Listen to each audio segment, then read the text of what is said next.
Remember, you are stronger than you think. Don't believe me? We're about to prove it.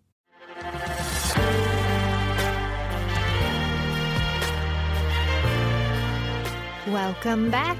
This is Jen Lee, creator and host of I Need Blue podcast, True Crime to True Life.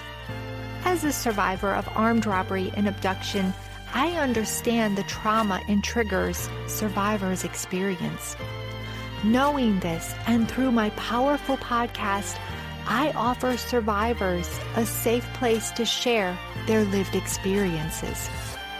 Survivors need blue to feel they belong, they are loved, understood, and my favorite, empowered.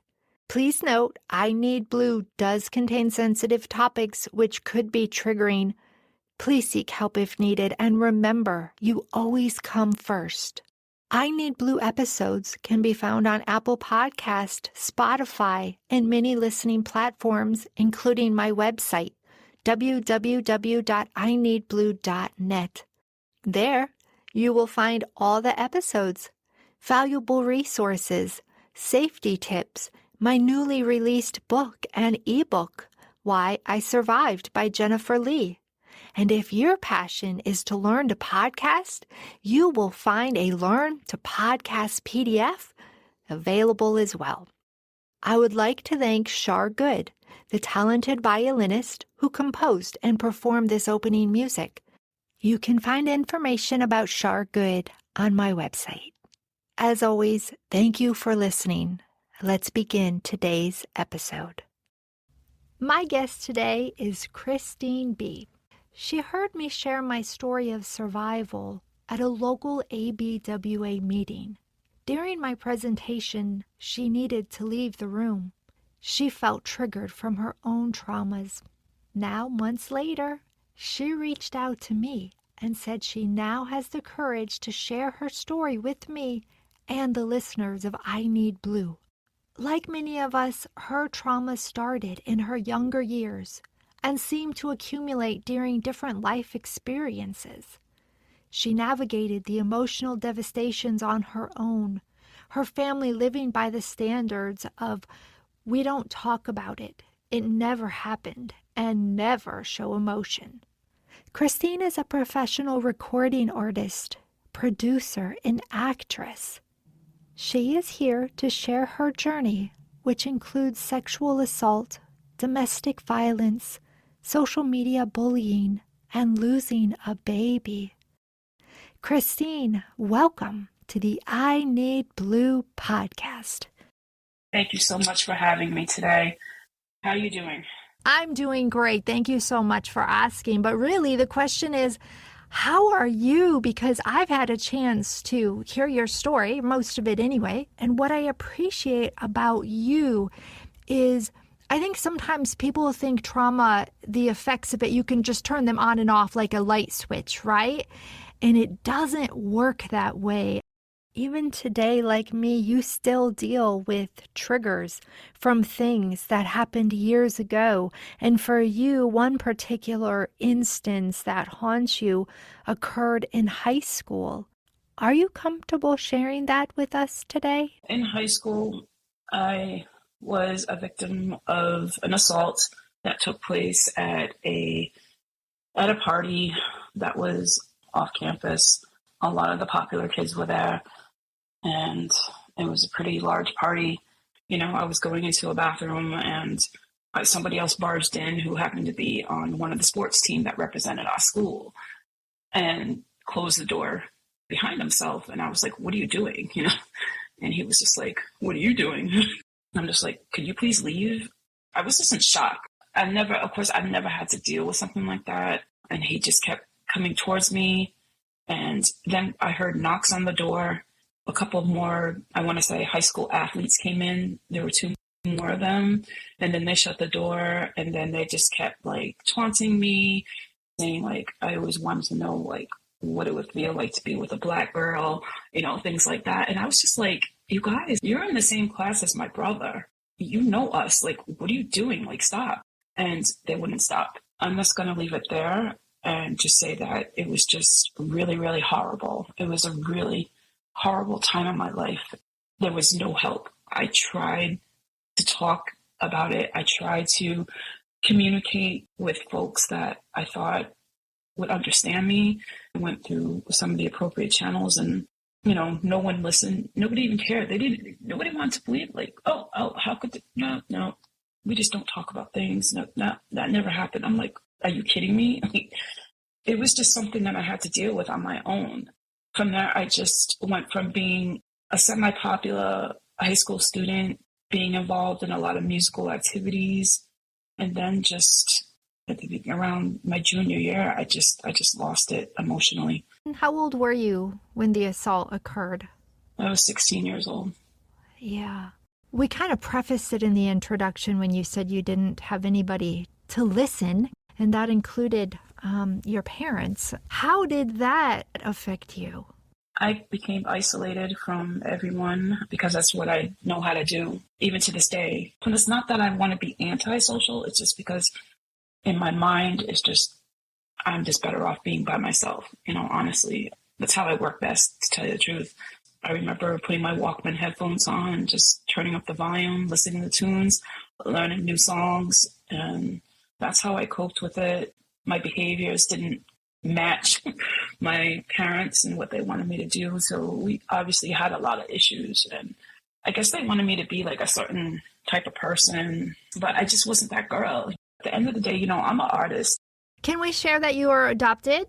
Yeah, I'm adopted, and I was raised by a house of Germans, and they're very strict. And although I love my parents very much who adopted me, and I'm grateful for that, I truly am, I don't really blame them for not being there because I just didn't know how. These things were not heard of back in the day. Like, nobody wanted to hear about how the local star athletes were doing these kind of behaviors. So what do? You just sit with it. But it was definitely something that was so traumatic for me. It caused a lot of problems with my behaviors, according to my parents. And I actually had to leave their home. They put me out of their home for a good month. Then I came back, and after that, like, my grades started slipping in high school. I just started, becoming just more and more into a dark place. And I can remember that some of my attackers would see me in the hallway, and I was frightened, I would be going into a classroom, and then one of them would be coming out, and they would just like give me that look as if to say, you better shut up, and not say anything, and then take the door and slam it back on me. These things are like really happening, and nobody was paying attention to any of that. My parents were like really well known in that town. My parents owned a clothing store that was like really popular. It was just so messed up. I ended up leaving high school. As soon as I turned 18, that was it for me. I just couldn't deal with it anymore. And that was like kind of like the beginning of not a great time of a relationship between my parents and I.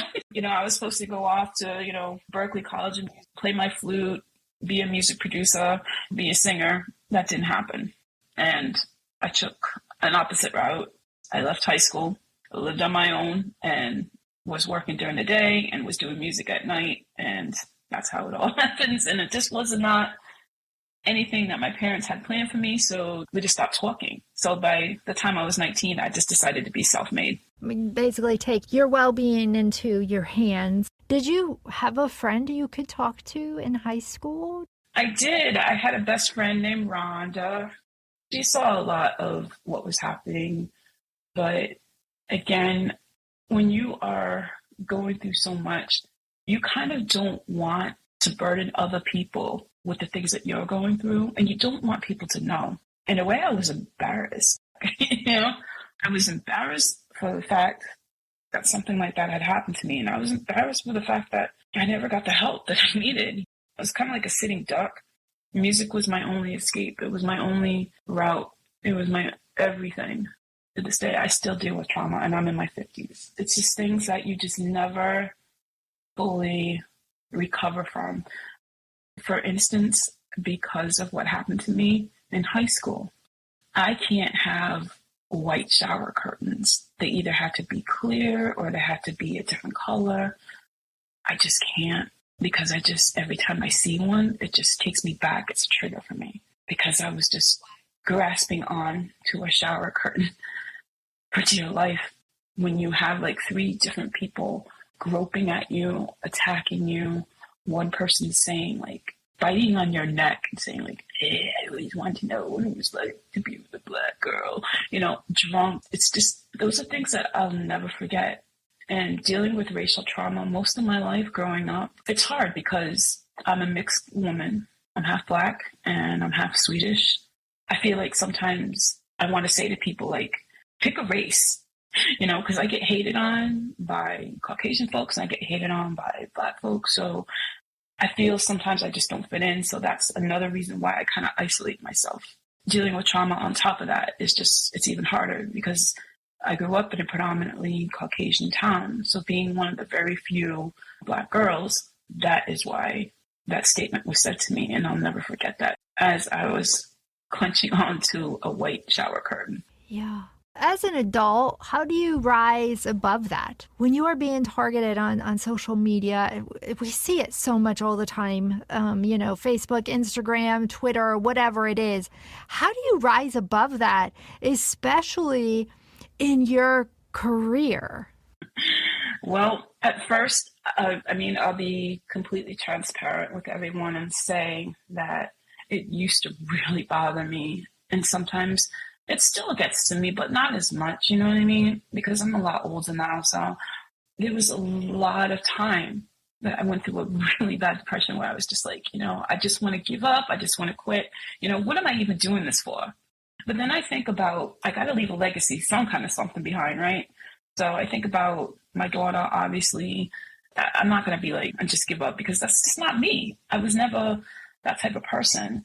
There was a time where I literally spent months in my bedroom where I didn't talk to anyone. I didn't see anyone. I just stared at 4 walls, stared up at my ceiling fan. I kid you not. And you see a lot of people put positive quotes. There are people that are in my inner circle. And I'm so grateful and thankful for them because if it wasn't for certain people, I would not be here today. That is the God's honest truth. I kid you not. And one of them is my daughter.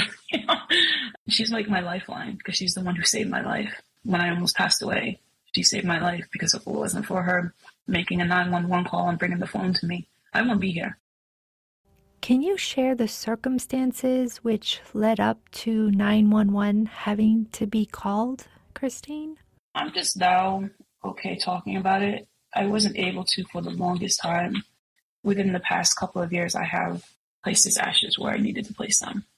And that gave me the strength to finally just talk about it, It was 1997 and I was pregnant, and 10 days before my due date, I just knew something wasn't right. And I don't know, I was already getting treated like not so great by, my doctor's office. I had one really, really good midwife who was always on my team. Unfortunately, she was not working the night that this happened.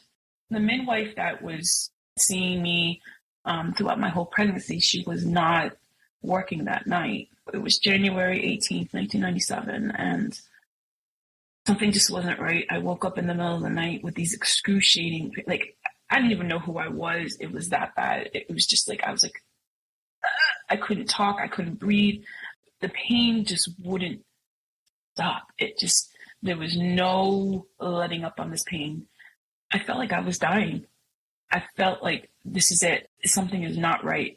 I've had a baby before. I knew the pain. It was nowhere near a contraction or anything like that. This definitely something wrong. So I called in to the doctor's office, hoping to speak to somebody on call. And I was begging them, please let me come into the hospital. Something isn't right. My teeth are clattering. I feel so cold. My skin is clammy. I could barely talk. I was begging them. And they're like, well, Christine, you can't come into the hospital until you have contractions that are 5 minutes apart. And you have to have these contractions 5 minutes apart for 1 hour. I'm screaming. I'm like, these aren't contractions. They said, you need to calm down and don't be so dramatic.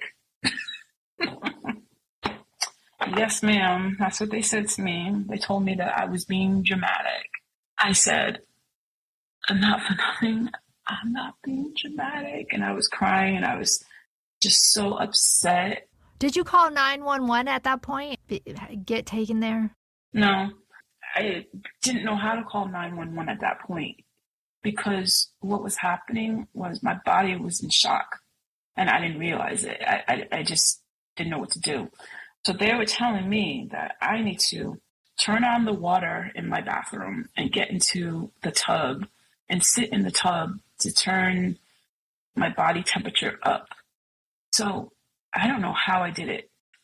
Got out of the bed, crawled to the bathroom because it was right next to my bedroom. And I said, Mercedes. And I don't know if she heard me because Mercedes' bedroom was on the other side of the bathroom. It was like a Jack and Jill kind of like thing. I put my hands on the sink and I was just like looking in the mirror. All I remember is that I woke up, I was on the floor again, and my daughter was standing over me and she was like shaking me, mommy, mommy. And so I was like, go grab the phone. So at this point, I did call 911.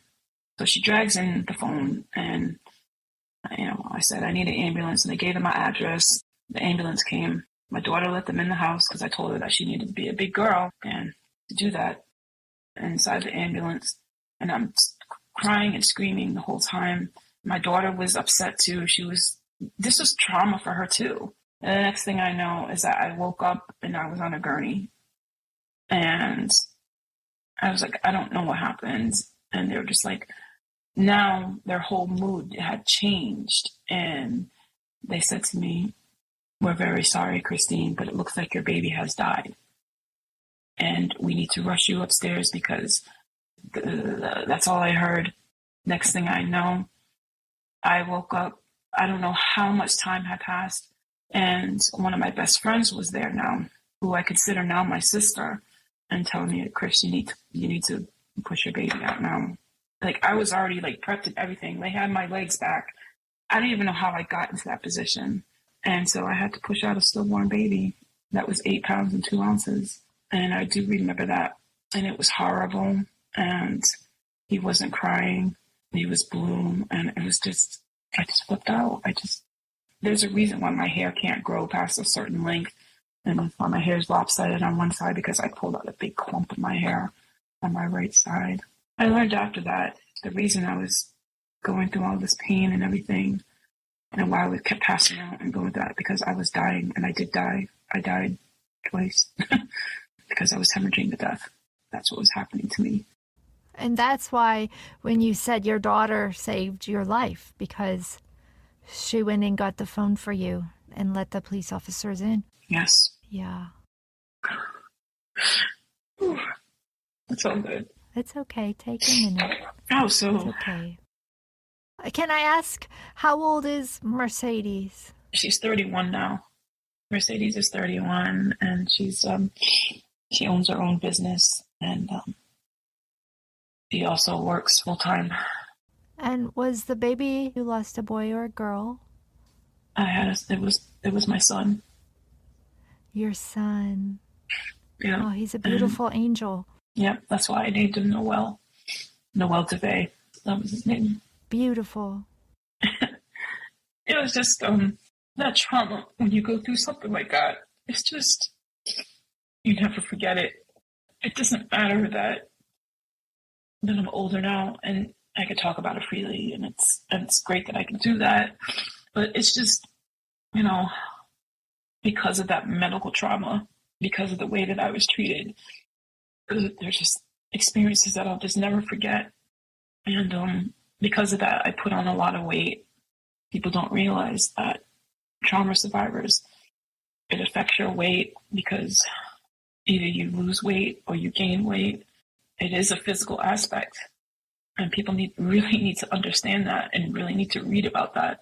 I carry that burden. I carry that weight. It's hard. I was very heavy at one point as well, so I understand that. I also know what it's like to be in a room of people and have stares, right? People looking at you, staring. when inside you really just want them to have some compassion and not judgment. I look around and I was like, what is their story? And I have compassion. And I think that is one of the greatest things we can learn from you, because I've seen you sitting in a room and I did not go up to you and say hello. I've watched you as you introduced yourself. Honestly, I'm a little bit of an introvert and it takes a lot of courage for me to go up to people. People, they're like, oh, that's not true. I was like, you have no idea what's going on inside me. You have no idea. Right. And you are just a beautiful reminder about compassion. We need to have compassion for others. It doesn't matter what they look like, what they wear, how much they weigh.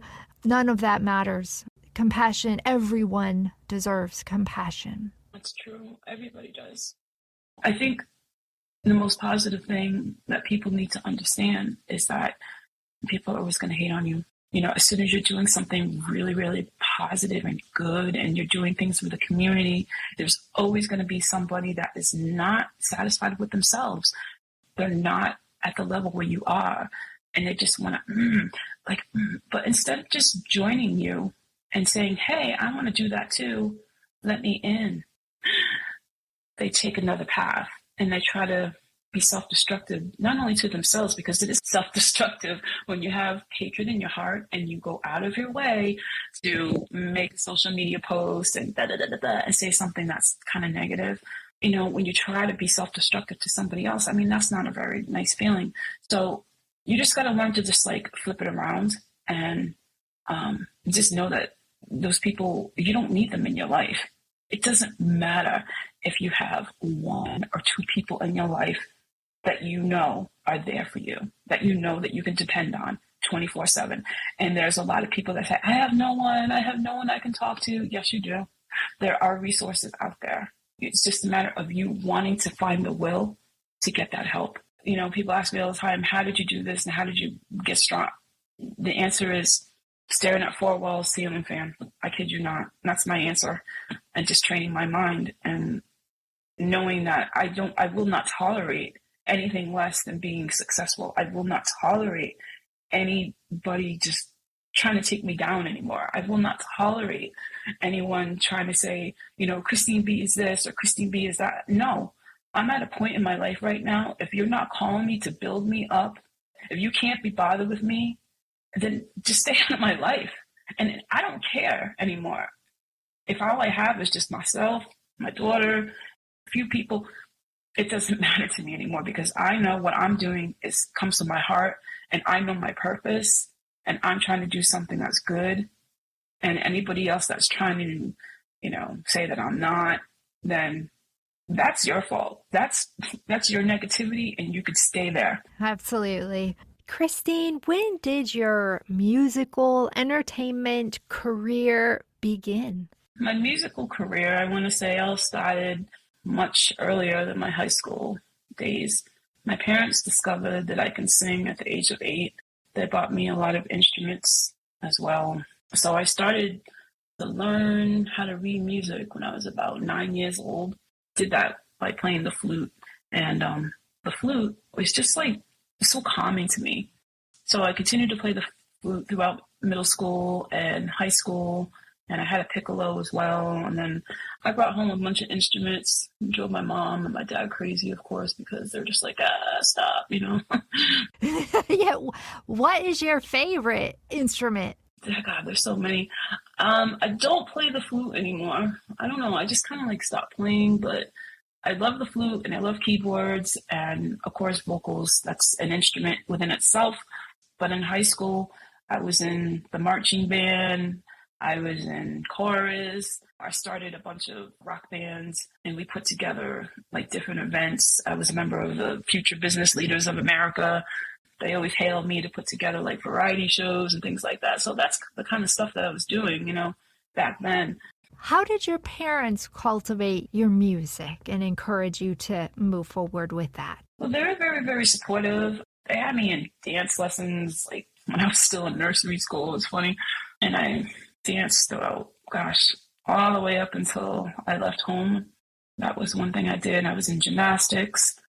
Encouraged me to take private lessons because I had a reading comprehension problem. So sometimes musical notes, when I would look on, sheet music, they would be kind of like all over the place. So I needed help. But with that help, it advanced me a little bit, and I was able to be first chair all-state band for like 4 years in a row, once in my middle school years and 3 years in high school. And that was a big achievement for me. They sent me away in the summer to summer camps. I guess I was just given a lot of opportunities. Then from there, on my own, when I went to college, I studied a lot in college, and I did a lot of vocal courses. And so it's like music has always been, a part of my life for sure. You're very accomplished with your music in high school, and you're very humble.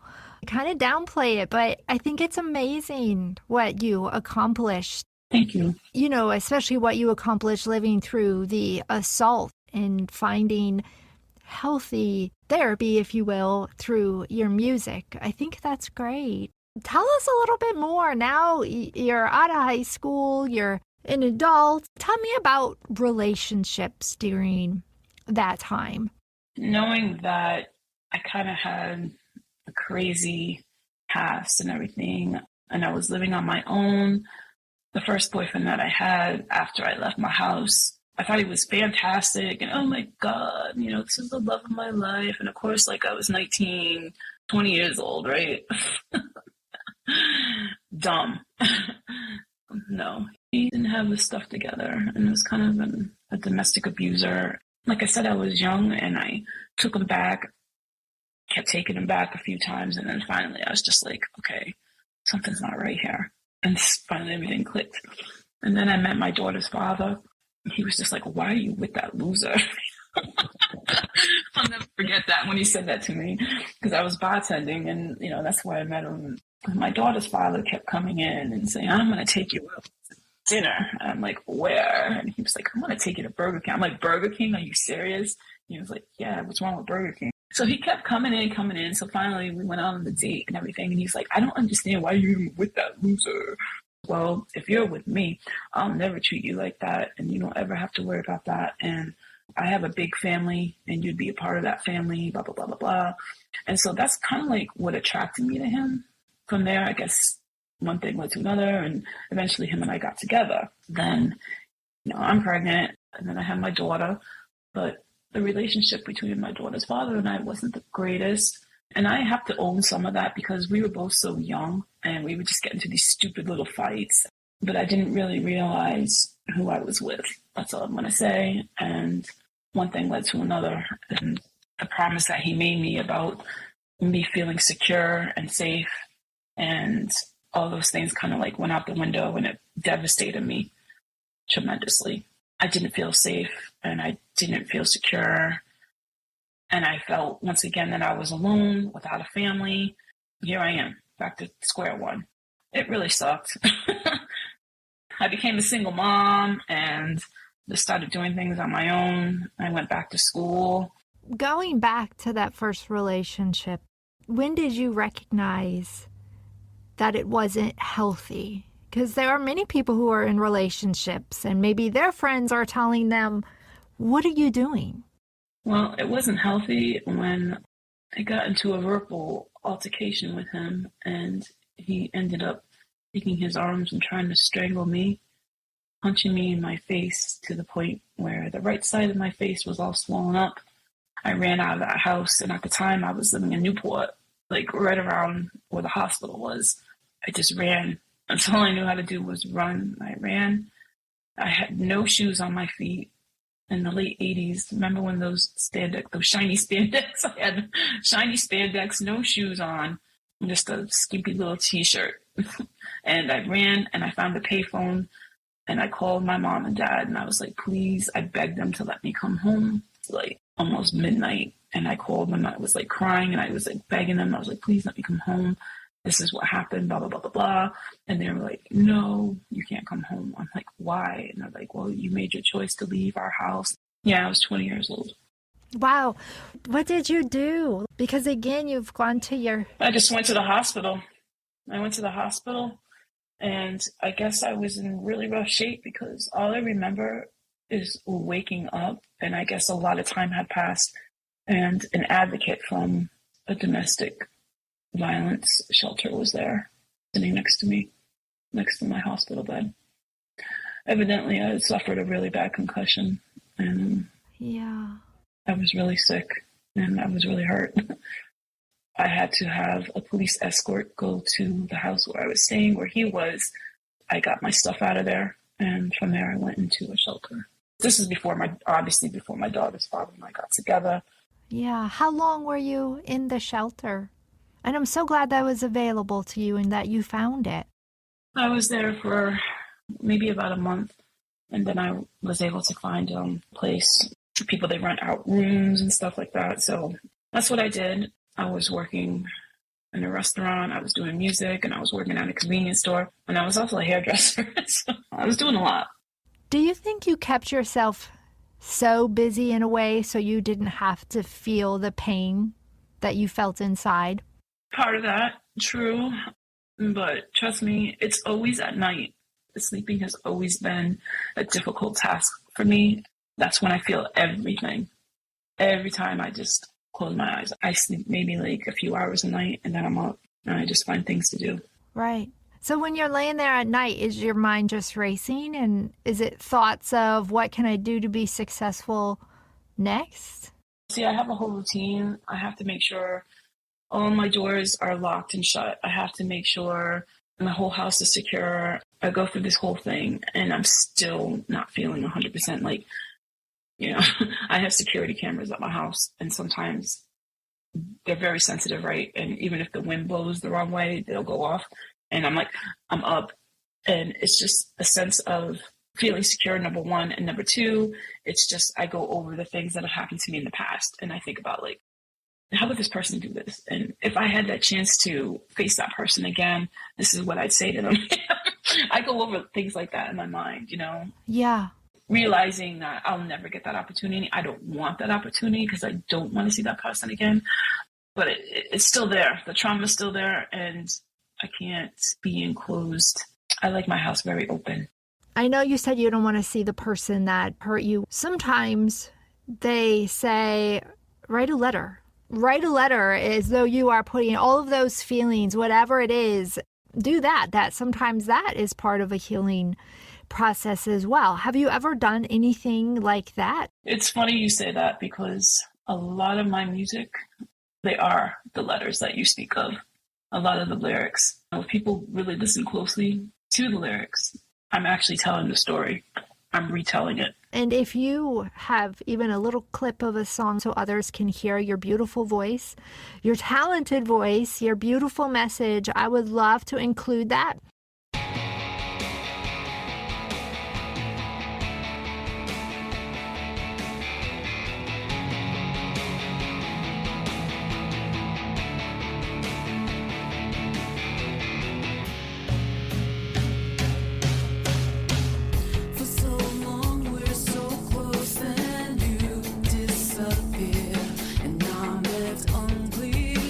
About the situation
Amazing. I have taken down a lot of my music off of Apple and Spotify and things like that just because I want to remaster some of my tracks. But I'm also coming out with some brand new music very, very soon. It's about the courage, getting enough strength to do it. And I find myself when I'm in the studio and I start recording and I start singing, and it's just a matter of making it through the song without having a breakdown, because it's just, these things are so personal, but my message is so clear. If that makes any sense. And I want people to hear it. I want people to know that these songs are recorded out of love, and they're just mementos of take this and know that, yeah, these things may have happened, but you're not alone. If Christine B can make it through this, then I can too. And this is how we're going to do it. I wrote songs about how to heal. Not everything is about me, because it's never about me. And that's one thing that, I've always been mindful of. I want to be able to give my listeners something, and that is a way to heal from trauma, of course. Okay, yeah, we've been through these things in this trauma, but how do we give back to our listeners and our music lovers and, let them know that, you can too heal from your past and your trauma and, still be able to love. And that's the biggest message, is that I think a lot of trauma survivors, they feel like, I can't do this. I don't know how to love anymore. I can't, no, I can't. I don't do relationships. And I used to be that person for a long time. And you ask anybody who knows me, they'll tell you, oh, she's difficult. I don't do relationships. I mean, I didn't get married till I was like close to 15 years old. I just feel that everybody has something unique about themselves. We all just have to just stop and just think about how the other person would feel if we did A, B, and C. It's so hard sometimes when we're in a situation and emotions are heightened. Pull back, put a wall there before we speak sometimes, because we just never know what somebody is going through, honestly. Healthy boundaries. Yes. Is basically your four walls, is protecting yourself and recognizing when you need to put up those boundaries, and also understanding that it's okay. But as we have compassion for other people, Christine, I think we also have to remember to have compassion for ourselves. That makes sense. Yes, absolutely. Christine B. Jen. Thank you for being you. No, thank you for being you. Jen. Yeah, it kind of rhymes.